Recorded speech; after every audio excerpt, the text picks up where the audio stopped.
So, the group continued their casual meal for some time, another 20 minutes or so, before eventually beginning to pack up and start making their way back to the house. After a short walk, they found their way back inside, Silas being the last one to enter and closing the door behind him, at which point he immediately walked over to Talion. "Your ink. Give it to me," he said, sticking out his hand. Talion obliged him, handing over the ink that he had stored. Silas took no time at all, taking off the cork and beginning to draw a symbol on the doorway to the home.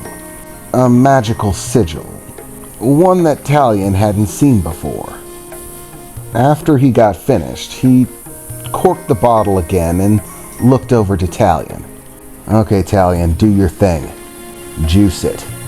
Talion obliged, walking over to the door and placing his hand in the designated location for powering the seal, and then began to focus his demonic energy. It, of course, didn't take long for the seal to become fully charged. Talion had begun to get used to understanding the charge rate of the seals, how to see it as he was charging them, the glow and energy that would be imbued into the seal would change once it was fully charged. So, once he was finished, he removed his hand and gave a nod to Silas. "Okay, it's done." "Finally," Silas replied. "God damn it! Worst possible fucking time," he said, walking over and sitting at the table. "It's okay. That seal is a powerful ward. Nothing gets through it. It's far more powerful than the ones I have warding the outside areas. They won't be able to hear us. They won't be able to cast magic to see inside. We're completely isolated from them. So feel free to drop the axe." "Thank heavens," Melody replied. "If you called me sweetheart one more time, I think I was going to hit you." "Oh, by all means, if we have to continue the act at some distant point in the future, I'll go ahead and call you something else. You just tell me what you want to get called." "Never mind," Melody shouted. "What exactly are we supposed to do about this? How long are they going to be listening in on us? Should we go? This seems far too dangerous." "No," Silas replied. "Going would be a very poor decision. They've already sensed my demonic energy and the demonic energy of Rico and Talion. If we suddenly up and disappear, then chances are that they'll connect the dots, or at least come to believe that I know something, that maybe this whole family bit was a false performance for the purpose of trying to perform the same job they are. If that happens, then we're going to have them on our tail for the foreseeable future, which will leave us no option but to come into confrontation with them. It'll be a fight, and those two are exceptionally dangerous. If it was just me, I could fend for myself, but I've got all of you to protect too. That's a lot of weak spots to cover." "Excuse me?" Vera shouted. "I am not a weak spot." "Yes, I know, you can use magic, but you're far from high-level mages. I'd say you're a C rank at best, and Melody can't be more than a D rank. Your abilities just don't compare to theirs. Honestly, the only one, aside from myself, who I feasibly think could stand on any sort of playing field with them is Talion. But though he has a lot of natural skill, he still lacks the great amount of experience that those two possess.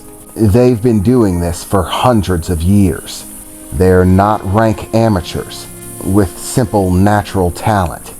Talion's best hope in a confrontation with them would be to take them off guard, catch them with something that they absolutely don't expect, and make sure it's a one-hit kill. Because if he doesn't get rid of them in that first shot, they'll be prepared for the next one. They won't underestimate him twice. But, once again, that is if everything goes as poorly as humanly possible. So, running's a bad idea. Our best tactic at this point is to continue the facade. You're my family, until such time as I'm sure that they're in the wind. Once I'm positive that they're gone, we can recommence and go back to our regular activities. In fact, tricking them in that way actually works to our advantage.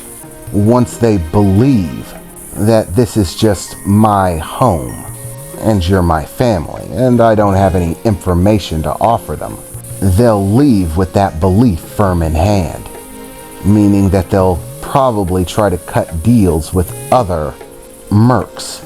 Mercs often tend to barter with each other for information, and working a job like the one they're working, cooperating with large numbers of other mercs is well within the range of possibilities. Trying to associate, cover more ground, learn what areas that they've eliminated, that have been registered clear, and move on to unchecked places. They're probably working it like a grid. So, if we're able to fool those two, get them to go back and report that this area is clear. I get it now, Melody said. If we get them to report that it's clear, then all of the other mercenaries will believe it as well.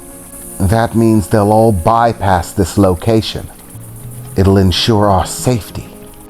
Exactly, Salus replied. While this does waylay our training practices, it also offers up an opportunity to mislead the enemy. If we can do that, it'll buy us even more time. We won't have to look over our shoulders as hard, because we know that they'll believe this place is already clear. All we have to do is maintain the act until those two hit the bricks. Yes, but how long is that going to take? Melody said. How long before they leave? Well, that's tough to decipher, Salus said, beginning to scratch at his head a bit. If I had to put a reasonable guess, I'd say 3 to 4 days minimum.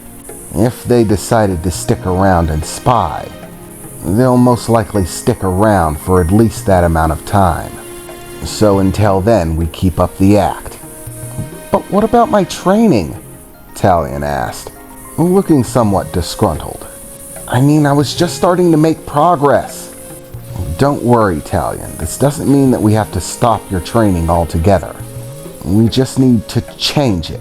We can stop focusing on your primary combat abilities for the moment. That would only give you away, as definitely not being a siren. You're way too fast and way too strong for that. And I definitely don't want to take the chance that you'll use one of your abilities on reflex. Spit a gout of fire and suddenly the show's over. So, we'll have to change things up. From this point on, we'll continue training, but you two will maintain your illusionary states and claim to be my children, Taleon and Rico. We're going to have to start a new training regimen for both of you. Specifically you, Taleon. You're the one that's really going to be a problem. What? Why am I the problem? Why am I always the problem? Taleon said, beginning to rub his face, out of sheer frustration. Once again, it's the fact that you're powerful, kid. They might have believed the level of energy that you were producing while you were out there. Even though it was higher than your average demon, you're still my kid. So they might have assumed that your strength was a result of the training methods that I use to increase my own strength. But we definitely can't let them get a whiff of you at full power. It'll be a dead giveaway. The show's over. The curtains are drawn. they'll know we're lying. So, I'm going to have to teach you a technique that allows you to suppress your demonic energy. And you're going to have to learn to suppress it to a level that matches your current level. This is going to make it more difficult. It means you're going to have to maintain a dual focus. Half of your focus is going to have to be on maintaining that demonic energy suppression. Meanwhile, you're going to have to use the other half for your training. Since it's not going to be combat training, it shouldn't be too difficult. But be aware that you have to maintain focus. If you let your demonic energy slip, even for a few moments, that could be all they need to blow our cover. For the time being, I'm going to start training you in the use of my abilities in order to effectively take advantage of them. This will help support the idea that you're a siren.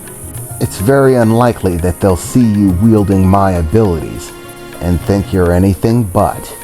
The fact that they don't understand that you have the power to absorb other people's demonic abilities is going to be what helps us seal this deal.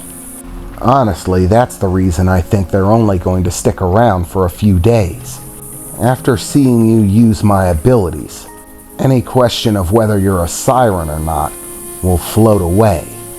Being able to absorb and utilize the abilities of other demons isn't a common ability. It's amazing that you can do it at all. Other than that, we'll most likely stick to magical training, since none of your magical training will give away that you're not a siren. And that's how it's going to be for the next few days. We'll maintain the act until I give the signal. Does everybody understand? At that point, everyone nodded in agreement, but it was clear that there was still a heavy amount of tension in the room.